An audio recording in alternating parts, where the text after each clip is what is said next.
നമസ്കാരം, വീണ്ടും സ്വാഗതം. ഇന്ന് ഇൻബിൽറ്റ് സ്റ്റിച്ച് ഉപയോഗിച്ച് ഡെക്കറേറ്റീവായി വലിയ സർക്കിളുകൾ എങ്ങനെയാണ് എംബ്രോയിഡറി ചെയ്യുന്നതെന്ന് നോക്കാം. ഇൻബിൽറ്റ് സ്റ്റിച്ച് ഉപയോഗിച്ച് ഡെക്കറേറ്റീവ് ആയിട്ടുള്ള വലിയ സർക്കിളുകൾ ചെയ്യണം, അല്ലെങ്കിൽ പെർഫെക്റ്റ് ആയിട്ടുള്ള സർക്കിളുകൾ ചെയ്യണമെന്ന് വന്നപ്പോൾ ഓൺലൈനിലുള്ള സർക്കുലർ സ്വിങ് അറ്റാച്ച്മെൻറ്റുകളുടെ വിലയൊക്കെ ഞാനിന്ന് നോക്കി. വളരെ വലിയ വിലയാണ്, നിങ്ങൾക്കറിയാം. 7,000 രൂപ മുതൽ 12,000 രൂപയോളം വിലയുണ്ട്. അതുകൊണ്ട് തൽക്കാലം അത് വാങ്ങിക്കേണ്ട എന്ന് ഞാൻ തീരുമാനിച്ചു. അതുകൊണ്ട് ഞാൻ കണ്ടുപിടിച്ച ഒരു വഴിയാണ് നിങ്ങളുമായിട്ട് ഷെയർ ചെയ്യുന്നത്.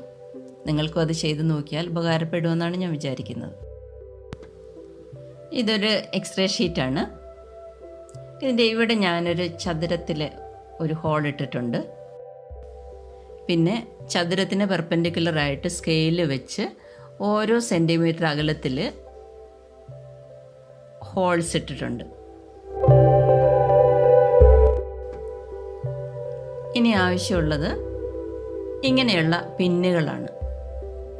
ഇത് കമ്മലുകൾ ഉണ്ടാക്കാൻ വേണ്ടിയുള്ള, കമ്മലിൻ്റെ സ്റ്റഡ് ഉണ്ടാക്കാൻ വേണ്ടിയുള്ള വാങ്ങാൻ കിട്ടുന്ന ഒരു പിന്നാണ്. അങ്ങനത്തെ 5 പിന്ന് വേണം. ഇതാ 5 എണ്ണം ഉണ്ട്. പിന്നെ കമ്മലിൻ്റെ പുറകിലിടുന്ന ഈ സാധനം, ഇതൊരെണ്ണം മതി. ഇത്രയും സാധനങ്ങളാണ് നമുക്ക് വേണ്ടത്. നമ്മളിങ്ങനെ വെച്ചിട്ട് ഈ ഹോള് നമുക്ക് തയ്ക്കാനുള്ള ഈ ഫീഡ് ഡോഗ് ആ സെൻറ്ററിൽ വരത്തക്ക രീതിയിലാണ് ഈ ഹോള് ക്രമീകരിച്ചിരിക്കുന്നത്. ഇപ്പോൾ ഇങ്ങനെ വെക്കുമ്പോൾ നമുക്ക് കാണാം, ഇത് ഇവിടെ ബാലൻസ് ചെയ്യാൻ ഇവിടെ ഇതിൻ്റെ അടിയിൽ ഒരു സപ്പോർട്ടൊന്നുമില്ല. അതുകൊണ്ട് നമുക്ക് ഇവിടെ ഒരു സപ്പോർട്ട് കൊടുക്കേണ്ട ആവശ്യമുണ്ട്. ഇങ്ങനെ സപ്പോർട്ട് കൊടുക്കുന്നതിന് നമുക്കിങ്ങനെ അടിയിൽ ബുക്സ് വെച്ച് കൊടുക്കാം. കറക്റ്റ് ഹൈറ്റ് ക്രമീകരിച്ച് ബുക്സ് വെച്ച് കൊടുക്കാം.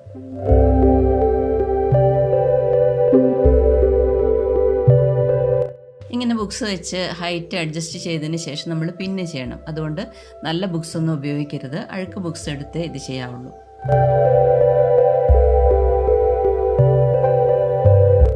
ഇത് ഉറച്ചിരിക്കാനായിട്ട്, പൊസിഷൻ മാറിപ്പോകാതിരിക്കാനായിട്ട് ഇവിടെ പിൻ ചെയ്യാം.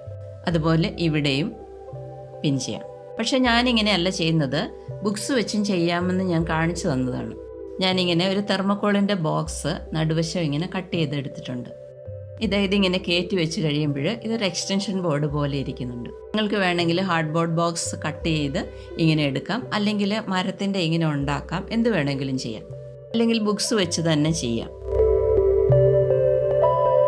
ഇതിൻ്റെ ഈ ഹോളിലൂടെ പിന്നെ അടിയിൽ നിന്ന് മുകളിലേക്ക് കയറ്റാം ഈ പിൻ.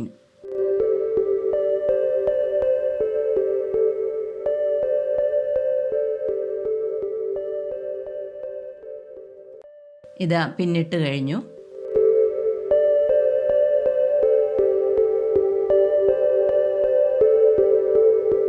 അടിവശം കണ്ടോ?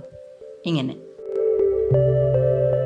ഇനി അത് ഉറച്ചിരിക്കാനായിട്ട് കമ്മലിൻ്റെ പുറകിലിരുന്ന ഫൈബറിൻ്റെ ഈ സാധനം നമുക്ക് അമർത്തി വെച്ച് കൊടുക്കാം. മുറുക്കി വെച്ചു. ഞാനിതാ ഒരു സല്ലോ ടേപ്പ് എടുത്തിട്ടുണ്ട്. ഇതിൻ്റെ ഒരു പീസ് എടുത്ത്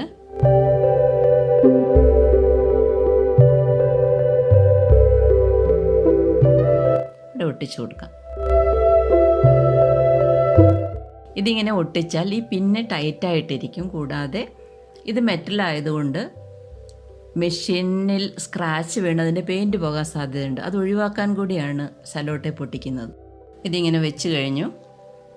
ശരിയായ പൊസിഷനിൽ നമ്മളിപ്പോൾ വെച്ചു. ഇനി നമ്മൾക്ക് പിൻ ചെയ്യണം. ഒരു പിന്ന് ഇവിടെ കൊടുക്കാം, പിന്നെ ഇവിടെ,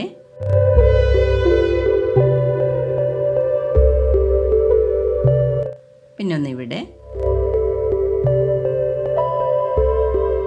അവസാനത്തത് ഇവിടെ. ഇങ്ങനെയുള്ള പേപ്പർ പിന്നുകളും ഉപയോഗിക്കാം. എന്നാൽ ചിലപ്പോൾ കുറച്ച് വലിയ ഹൂപ്പുകൾ ഉപയോഗിക്കുമ്പോൾ ഈ പിന്ന് തടസ്സം വന്ന് നമുക്ക് തയ്ക്കാൻ ബുദ്ധിമുട്ട് വരും. അതുകൊണ്ട് ഞാനിങ്ങനെ ചെയ്തിട്ടുണ്ട്. ഈ പെന്നുകളാണ് ഉപയോഗിക്കാൻ ഏറ്റവും നല്ലതായിട്ട് എനിക്ക് തോന്നിയത്. 4 വശവും പിൻ ചെയ്ത് ശരിയായി വെച്ചിട്ടുണ്ട്. ഇനി ഹൂപ്പ് വെക്കാം. ഹൂപ്പിൻ്റെ സെൻറ്ററിൽ കൂടെ ഈ പിന്ന് നമുക്കിതുപോലെ വെക്കാം, കടത്തി വെക്കാം. ഇനി സ്റ്റിച്ച് ചെയ്യാം. ഫീഡ് ഡോഗും പ്രഷർ ഫൂട്ടും ഉപയോഗിക്കാത്തതുകൊണ്ട് പതുക്കെ നീക്കി കൊടുക്കണം.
കണ്ടോ, ഈ കറക്റ്റ് എൻഡിൽ തന്നെ വന്ന് ടച്ച് ചെയ്തു.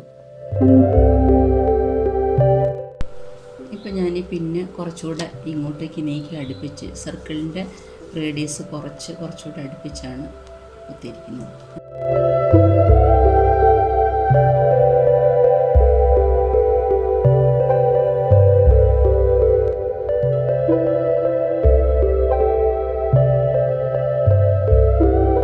വേറൊരു ഇൻബിൽറ്റ് സ്റ്റിച്ച് സെലക്ട് ചെയ്യാം.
ഇപ്പോൾ ഞാൻ മറ്റൊരു സ്റ്റിച്ച് സെലക്ട് ചെയ്തു. ഇതുപോലെ എല്ലാ ഇൻബിൽറ്റ് സ്റ്റിച്ചുകൾ ഉപയോഗിച്ച് നമുക്ക് ഡെക്കറേറ്റീവായിട്ട് സർക്കിളുകൾ സ്റ്റിച്ച് ചെയ്യാൻ സാധിക്കും.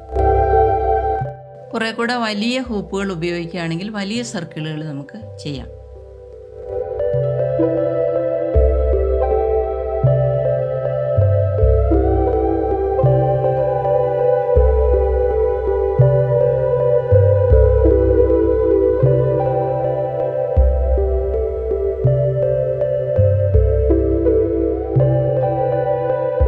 എക്സ്റേ ഷീറ്റിന് പകരം റൈറ്റിംഗ് ബോർഡിന് ഉപയോഗിക്കുന്ന ഹാർഡ് ബോർഡ് ഉപയോഗിക്കുകയാണെങ്കിൽ കുറേ കൂടെ നന്നായിട്ട് ചെയ്യാൻ പറ്റും. നിങ്ങൾക്ക് ഈ വീഡിയോ ഇഷ്ടപ്പെട്ടു എന്ന് കരുതുന്നു. ഇഷ്ടപ്പെട്ടെങ്കിൽ തീർച്ചയായിട്ടും ലൈക്ക് ചെയ്യണം. ചാനൽ ആദ്യമായിട്ട് കാണുന്നവരും സബ്സ്ക്രൈബ് ചെയ്തിട്ടില്ലാത്തവരും സബ്സ്ക്രൈബ് ചെയ്യാനായിട്ട് ഓർപ്പിക്കുന്നു. ലൈക്ക് ചെയ്യണം, കമൻറ്റ് ചെയ്യണം. സംശയം ചോദിച്ചാൽ തീർച്ചയായിട്ടും ഞാൻ മറുപടി നൽകുന്നതാണ്. വീണ്ടും മറ്റൊരു നല്ല വീഡിയോയുമായിട്ട് കടന്നു വരാം. നന്ദി.